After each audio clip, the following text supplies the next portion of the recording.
is this getting worse? Yes. How do we know that? Because there are some instruments that we've been giving people in certain contexts for over 30 years, and their results are getting worse. Hi, I'm Dr. Jodi Richardson, and this is Well, Hello Anxiety. In a world that often moves too fast, we're here to pause, breathe, and understand anxiety together. Each episode will explore practical strategies, share honest conversations, and uncover the science behind anxiety and well-being, all while creating a space where it's okay to not be okay. Let's continue this journey together. I'm excited for today. I'm always excited, aren't I? I just love having the opportunity to meet with different guests and bring their expertise and their perspective to you as a listener. I'm particularly happy today because my guest is here in the studio with me, so I'll introduce her in just a moment. Our episode today is actually, we're going to bring a really refreshing and thought-provoking perspective on anxiety. And what we're going to do, which is a little bit different, is we're going to zoom out from us as individuals, because we do spend a lot of time thinking about and talking about what's happening for us in our own lives and in our families' lives. And we're going to zoom out and have a bit of a look at the bigger picture and the influences of our society and culture. And I'm joined today by the wonderful Claudette Foley. She is a community psychologist, and she has more than 35 years of experience across psychology, business, education, and even computer programming, and is a beautiful example. And what we were chatting about off air is the way that our various kind of pathways professionally often all come together when we find the work that we really love, and how we can bring together skills and insights from other walks of life. So Claudette's work is about helping people, families, and communities to live more meaningful, connected, and empowered lives. And she actually does this by drawing on everything from biology and sociology to neuroscience and wellness. And we're going to have the joy of the integration of all of those domains today. She's also been, and this is extra special, she's been part of a global team with Dr. Russ Harris, who is such a legend in the area of acceptance and commitment therapy. She's been working with Dr. Russ Harris developing ACT-based stress tools for the WHO, for the World Health Organization. So if we stop for a moment just to think how special our guest is today, she's been working in a really important and influential global role. Is that a reasonable thing to say? Oh, Casey will cut that question out. And she is going to invite us, we're going to breathe a sigh of relief today, because she's going to invite us to think about anxiety from a different perspective, that it's not always just us, that sometimes we're reacting to what's happening around us. So if you've ever thought, why am I like this? Or alternatively, maybe it's just me, I think you'll think differently about that and perhaps start asking different questions after listening today. So, Claudette, after that very lengthy intro, it's just such a pleasure to welcome you to the podcast. Thank you for joining me. And Claudette brought the most beautiful bunch of flowers into the studio today. So that's just extra special. So I'm really delighted to have you here. Oh, no, it's my absolute pleasure and privilege. And I'm really excited to be able to talk about these things, because I just don't think they do get enough airtime. I agree. Yeah. I agree. And I want to start with a really broad question. Considering your expertise in community psychology and what I've just shared about your incredible background in the intro, what is influencing the really high levels of anxiety amongst the population these days? And you know what, Jodi, I would love to give you one answer. I would love to say it is me. But of course it's multifactorial. There's many, many different factors. And, you know, today we can perhaps unearth some of the ones that we know from a research perspective are really kind of bombarding us a little bit more. And the ones that occur in my room and that I see with clients really frequently, I'm really keen on people understanding that how they feel on the inside is not always a result of what they have done or even their own thinking processes. That actually there's lots of external forces that really impact us. You know, if we really took this really globally, we would feel very differently if we were living in a war zone. Yeah. Right? So we can get that really quickly. Yes. But if we kind of bring that down more, we can sort of see that there's other psychosocial factors that really affect us. I think perhaps one of the most easy to get examples is homelessness. All of us can imagine that when we would be homeless, we would be scared. We would be wanting to engage with society more. We might feel lonely. We might feel isolated. We could certainly relate to feeling quite anxious and depressed. Yeah. And that's actually what we see. If we give these instruments to people who are homeless, we do see that they are very high on those factors. But we also know that once they have a house and they feel safe, that they no longer meet those criteria. So not having safe housing is an obvious example. Yes. And so these kinds of psychosocial factors are, I guess, those two words. We have the psychology, how we relate to things that are happening to us in our society. So I've got a little list because I always forget them off the top of my head. Oh, I love that you've written it down. I think it's really important because I am so often asked, why are we all so anxious? And my answer starts exactly how yours did. Well, it's not just one reason. Yeah. But and maybe we don't even know all of them. That's it. And people often also say, is it that just we're more identifying it more? And or is it that there is more anxiety? Is it a blend of both? And so I appreciate that first example is so easy to relate to. Yes. And it'll give us a chance to sort of think more about, you know, the things around us that are influencing us, some of which will and some of which won't be in our control. Yeah, and I think that's the important thing to remember, you know, from an acceptance and commitment therapy perspective, we really want to understand that the only things we can really control are our own values and our own behaviours. But actually think of all the things that can impact us. You know, some of the social determinants of health, they're your socioeconomic status, your education, access to housing, transport, food security, your social support network, access to healthcare. So those social determinants of health are really kind of, I guess, obvious in some ways. But if you are the person who's listening right now and subject to those factors, it's very easy to blame yourself for how you feel and not the fact that perhaps it's really difficult for you to make ends meet at the moment. And so you can start to feel like, well, other people seem to have this all together and I'm the one who feels like I don't. So I really encourage you to kind of look at your life and the factors that are around you, not from a victim perspective, not from a poor me, woe is me, just from a, actually these are things I'm dealing with.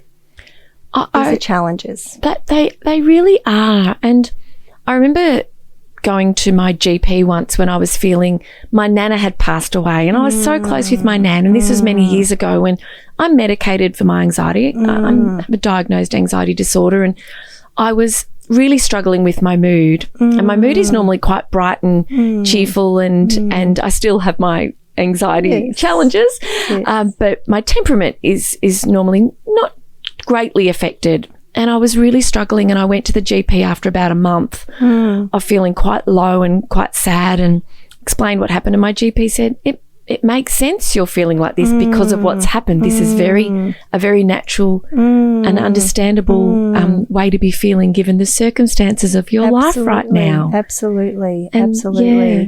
And I don't know how often I'm really glad to hear your GP said that. Yeah. I don't know how often we do see GPs doing that.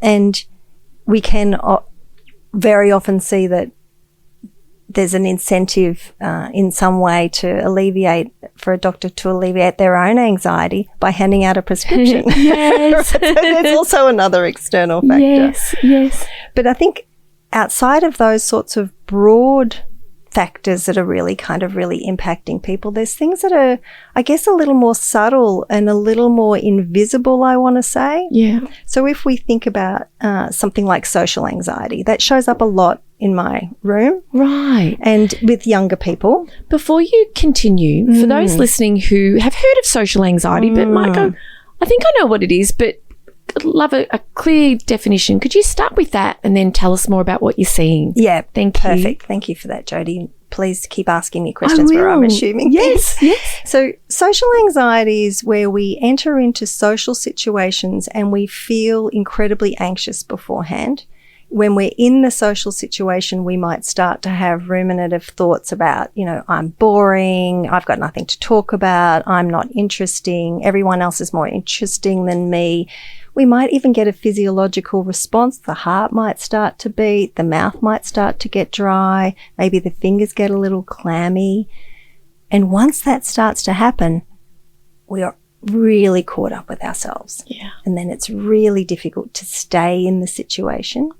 And lots of people will leave the situation, and often then they will really start to withdraw from social activities, understandably, that because, technically speaking, their body's going haywire. Yes, it does not feel good. Get me out of here. It does not feel good. I don't want to be here. Oh, and next time I think about going to that situation, it's also going to feel really terrible. Yeah.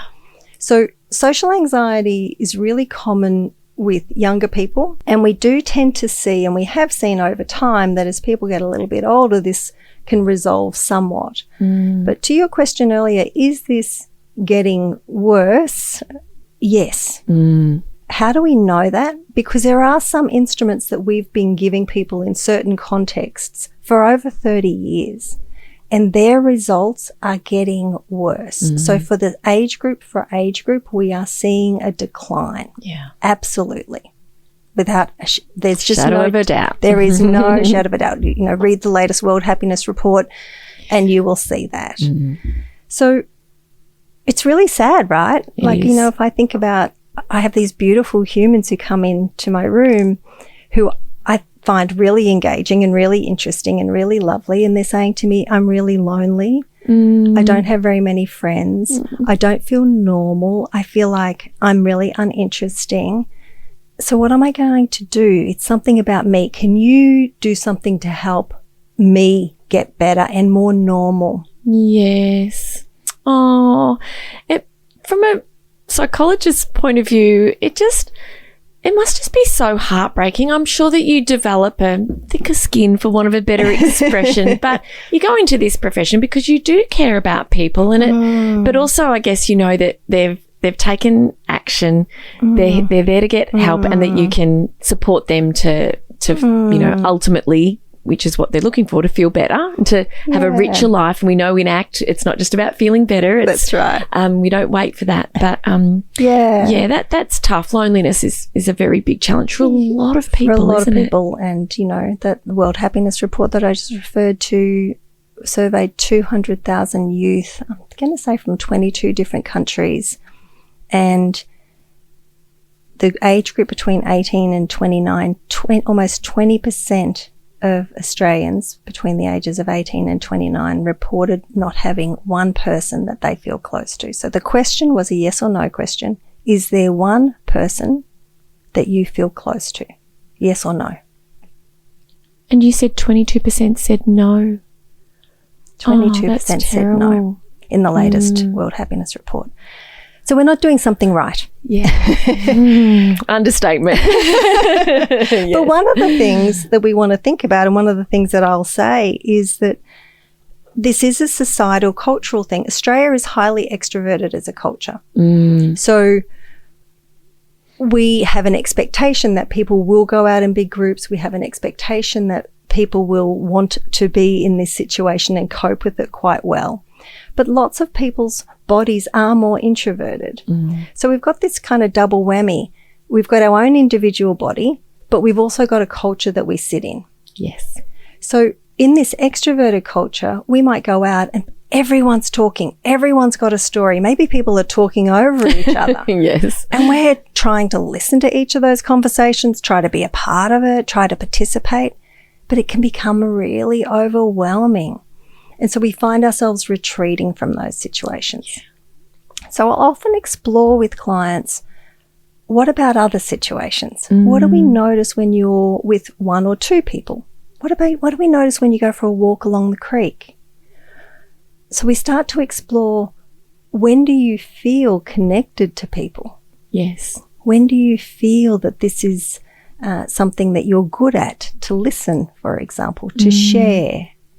So that they can start to see, actually, all right, I do have some good skills. Yes. I am a nice person. Yes. But actually these situations and these contexts, they don't really suit my body.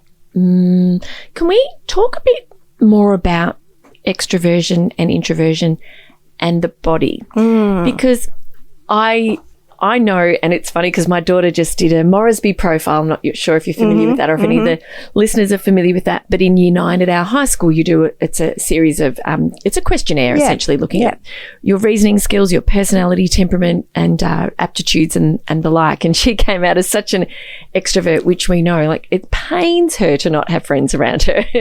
And I'm very extroverted as well. And I've over the years I've heard differing kind of definitions, the latest being that you are energized with people or your battery is drained when you're with people. But for listeners who are like, maybe I'm a blend of both because I do enjoy that, but I also like my time to myself. Could you just give us a brief kind of insight into how we can understand a little bit more about ourselves with those and what you mean about how the body feels in these situations? Yeah, you'll hear me talk a lot about the separation of mind, body and heart. And I think that's really important. I could go into a particular situation and feel really heart connected to someone, but still my body might feel drained afterwards. Yeah. I could equally go to another situation where my body feels quite energized, but I actually really didn't like what we were doing. We were gossiping or we were just talking about celebrities and my heart didn't feel swelled by that. Yes. So we actually want to start to really kind of notice, how do I feel enriched? How do I feel fulfilled for me? Yes. What works for me, for my body, and what context is that? Yes. We are social beings. So when I hear those definitions of I recharge with people or I recharge alone, I feel as if it's probably a little too black and white and we're missing a lot of grayscale. Yes. So technically speaking, that there's excitatory neurons within a particular part of your brain. Yes, I love this. Good. And for some people, they get more excited in that part when they're in certain situations or with certain stimuli. Yeah. And some people get less excited. Right. If you are highly extroverted, you get less excited, so you need more stimulation. Yes. Right. If you are easily stimulated, then you don't need so much stimulation. Yes. So we tend to use these categories of introversion and extroversion. As I said, I actually think that we kind of need a little divide on that. How does my body feel in this situation, but also how does my heart feel in this situation? What a beautiful approach to take. And I can so relate to what you were saying. And we are all individuals and we have choices about where we spend our time. And sometimes we might go somewhere because we were invited to something that is really a privilege to be invited to, and it's lovely to be part of a big family celebration, like a wedding, for example. Yes. And so you might feel like you've got less of a choice with some social invitations, but for us to be able to ask ourselves, for me, how am I feeling? And to give ourselves that time to ask ourselves that question, not to just kind of be going through the motions and then walking away feeling like, or running away, or can't get out of there quick enough, and then not have a really good understanding of why it wasn't quite right for us. Yeah. And actually that kind of noticing of the body, as opposed to this kind of idea, I just feel, as you say, I feel terrible, I feel overwrought, and I just want to get out. Yes. Because we can still go to those big functions, even if we are fairly excited, by doing some really clever, simple things. Maybe I don't sit right next to the speaker. Maybe I take regular breaks. If there's a way for me to, I'm at this table with people who are highly extroverted and I'm really struggling to kind of maintain each conversation. Yes. Maybe I take a break and just go for a little walk. Yeah. Or maybe I spot a person who's a little more like me. And I go and I sit beside them and we do exactly what we feel great doing, which is still connecting, still conversing, but it's one-on-one. Yes. Really practical ideas that don't mean you have to disappear or hide somewhere. It's really important that you don't disappear, and it's really important you don't hide away. And this is coming back to where we started on this conversation. Yes. We've got young people who are so convinced that they are wrong or bad or have it the wrong way that they stop engaging. Yeah.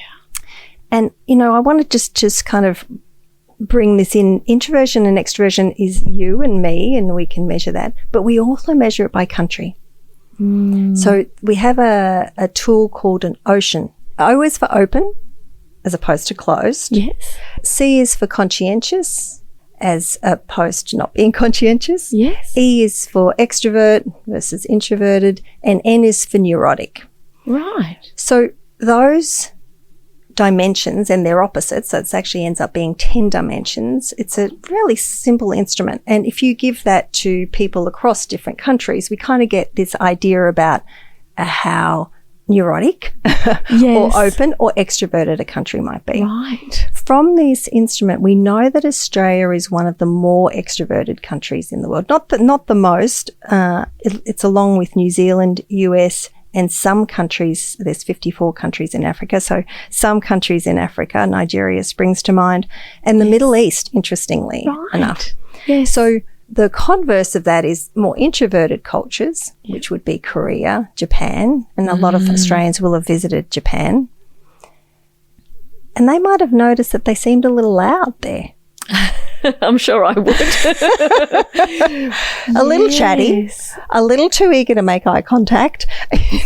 Yes. And yes, you've just reminded me when I was in London with my brother, because I will walk down the street and say, good morning, hello. I'll compliment total strangers. It gives me joy. Yes. You know, if I can say to someone, I love your hair, and they're like, oh, thank you. Like, I feel so good. Like, yes. And when we're in London, and I want to pat people's dogs, my brother said to me, because he observed my behaviour on the streets, and he's like, don't be alarmed if you don't get the kind of response that you get back home. Yes. And it was the first time, I mean, you know of cultural differences, but it's good to have that awareness, I think, when you do travel somewhere else, just to kind of, not necessarily to fully change who you are, but just to know that you might operate the same way you normally do, but things might not come back to you the way they normally do in your home country. Yeah. And so then if you take that and say, what does that feel like if you more inherently feel like a Japanese person, but you're in Australia? Yes. You're going to feel kind of displaced. Yes. Like, I don't really belong. I don't fit here. I don't fit here. Yes. And we don't want that for our young people. No. So we really want to say, actually, there's a lot of room for everyone in a lot of different ways. And I often say to clients, if I picked you up and plonked you into Japan, what if you had no anxiety? What if this felt just right? Oh, and lots of times people say, that's actually true. When I've traveled there, that felt so right for me. Yes. So it's not that there's something wrong with you. It's just that where you are sitting and the things you are doing and your own expectations of yourself, but also our culture's expectations of you, are making you feel like you're misaligned. Yes. And like there's something wrong with There's you. something wrong with you, that you're somehow broken. Yes. It's really important that people hear that's just not true. Right? This is just really a reflection of what our societal cultural expectations are. And that actually, even within that, changes. You know, what's expected of the group between 18 and 25 is different from what's expected from 35 to 45 or 70 to 85. Right? So even within our culture, there's different societal expectations. Yes, of course. Yeah. And so, you know, I guess I always want people to hear that they can feel like they belong. They can feel like they're accepted. This doesn't have to be something that they need to mask, is the other thing I see young people doing, masking, going out and saying, right, well, I have to pretend to have the best story and do the thing. And, you know, and that's exhausting if it doesn't come to you naturally. Square peg in a round hole. And, and what a relief. Like, I can just picture shoulders dropping when somebody gets to sit in your room and have these conversations and go, actually, I keep putting myself in circumstances, not, you know, just because I'm part of a social group, and you might be part of a social group because you sat with these people at school, and then all of a sudden you're old enough to be going out to the pub or doing things and getting out and about in the world and realizing, you know, maybe this isn't quite the right fit for me. There are people around and experiences around that will work for me. Just need to understand what I need. Yeah. And be good with it. And be okay. Yeah, be more than okay. Like, embrace it. Yes, yeah. Look, and, you know, the other thing I sometimes encourage people to do is to kind of notice some of those forces when they're out and about. So when you go to the bar, there are different types of communicators. I've kind of I've given them names. I'm not sure. I love this. Yes, please. Great. But the people who are like the impose and control people. They've got a story to tell you. They're going to tell you this story. Often they're quite funny. Yeah. It's quite engaging. And they take all the space in the conversation. Yes. I don't know if you've ever know any of those kinds of people. Nothing wrong, no shade on them. Often they're anxious themselves, right? And this is a strategy and a technique they've developed to manage that anxiety. Yes. But it can make you feel like you don't have anything interesting to say. You arrive and maybe, I'm remembering a client was telling me a story. She'd gone on this really long hike in New Zealand. And when she came back, she was with her group of friends and she wanted to talk about it. But one other friend, as soon as she sort of mentioned hiking, one other friend said, oh, well, I went to the Grampian, 5 years ago and really just took all of the room on that story. And she didn't get to share at all about what had happened in New Zealand. Yeah. And she came away saying, well, are people not interested in me? Do I need to tell it in a more interesting way? What have I done wrong here? Yes. Which is not, and I said to her, no, you were with a person who's in an impose and control kind of way of being. Yes. Just notice how this is working. Yes. The other kinds of categories we see a lot are friends who are the dump and goes. You meet them, they go, here's all the things that are happening for me. Oh, look, I've got to go. Time's up.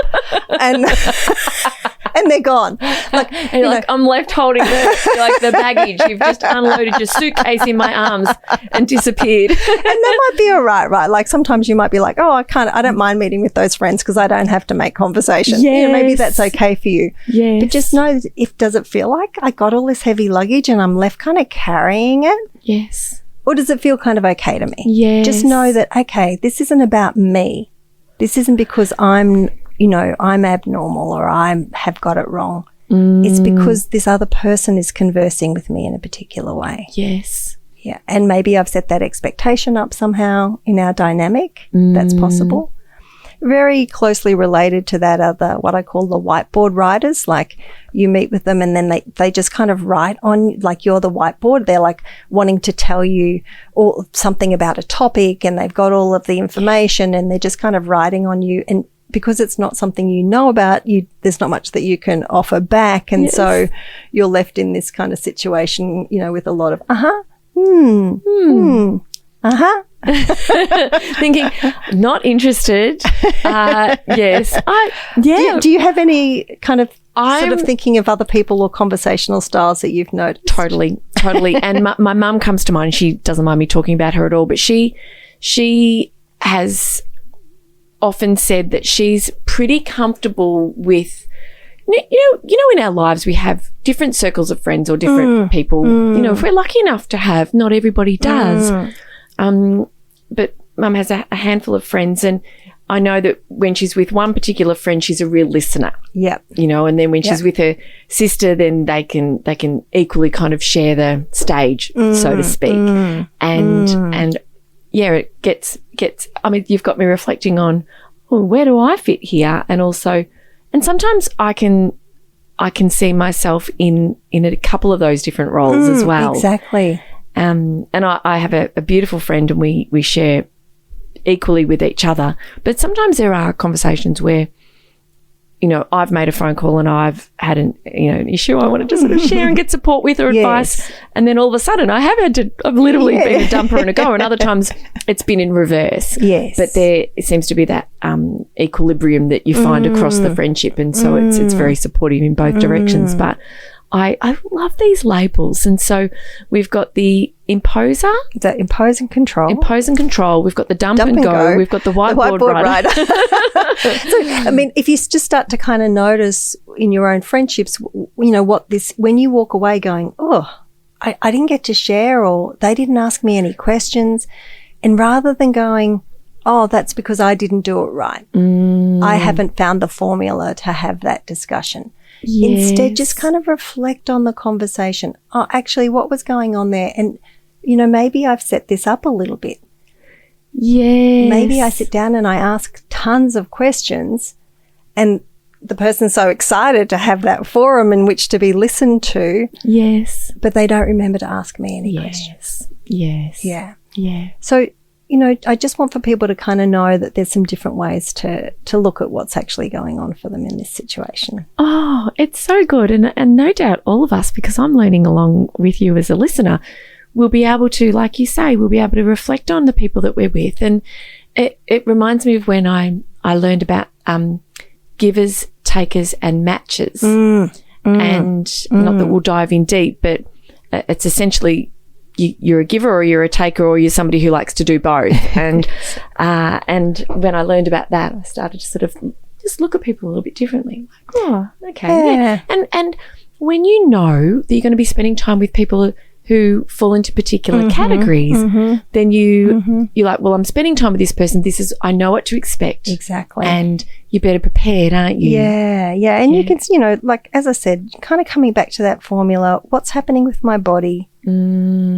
What's happening with my heart? What makes my heart swell? Yes. And then make some decisions and choices from there. Yes. Don't be inclined. I hear people say, I'm having boundaries and I'm cutting that person out. I don't know that we need to do that. We can just sort of say, okay, this is a friend who dumps and goes and I don't mind that, but I can only do that once a month.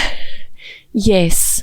Or here's a person who imposes and control, but, they have a funny story. They actually are good to be with in a pub setting where I don't feel like I have much to say anyway, or I can't talk over people, or I don't like being talked over. I hear that a lot for people who have more introversion tendencies. And you might not know this about yourself as an extrovert, but extroverts tend to talk over each other. Right, yes. So, because they're excited and they want to tell their bit. Yes. And so lots of times people who have more introversion tendencies will say to me, I really don't like being talked over. And when it happens a couple of times, I just stop talking. Yes. And so, going out with someone who's in that kind of big storytelling mode who never asks questions could be perfect. Yes, there's a time and a place. And that's why you might connect with that person, like you say, in a social setting at the pub or a trivia night or something like that. Versus if you want to just go out for a dinner or a coffee, then it might be someone else. And so just pay attention to what the context is for you rather than kind of really making it all about what you've done wrong. And it must be that people look around, given how our extroverted country here in Australia, and I can see why people will feel like it's not them, it's me. It's I'm supposed to fit into the kind of this culture that I don't really feel kind of works with who I am and what I need. But just that awareness alone, I think, is so powerful. And I think one of the other things you said too is about when you become anxious, you can often speak over somebody as well. Like you're not really listening to hear, you're listening to kind of say the next thing. So I think sometimes if we can just take a breath, take a beat and just think about how we are, have raised awareness about who we're with and what's happening around us, must be such a gift for your clients who just go, oh yeah, that'll make sense. Yeah, and I've got some tools, so now I can kind of notice, okay, I'm really captivated by thinking of the next thing I have to say, as you say. Yes. I'm actually not listening to the other person at all. Yeah. So maybe I could really just direct my focus to, what colour eyes do they have? Oh, right, yes. Maybe I could really just kind of focus on them, get my breath even, get my body calmed, and then I can maybe start to try and re-engage at least one-on-one. Yes. For example. Yes. Yeah. Oh, just that alone is because it just calms the body, re-engages the attention. Thank you for sharing this time with me on Well, Hello Anxiety. Remember, understanding anxiety is the first step to managing it. Until next time, be gentle with yourself. Take things one moment at a time. Focus on what you can control and know that you are not alone on this journey. If you found value in today's episode, please share it with someone who might need to hear it too. I'm Dr. Jodi Richardson, and I'll meet you right back here next week.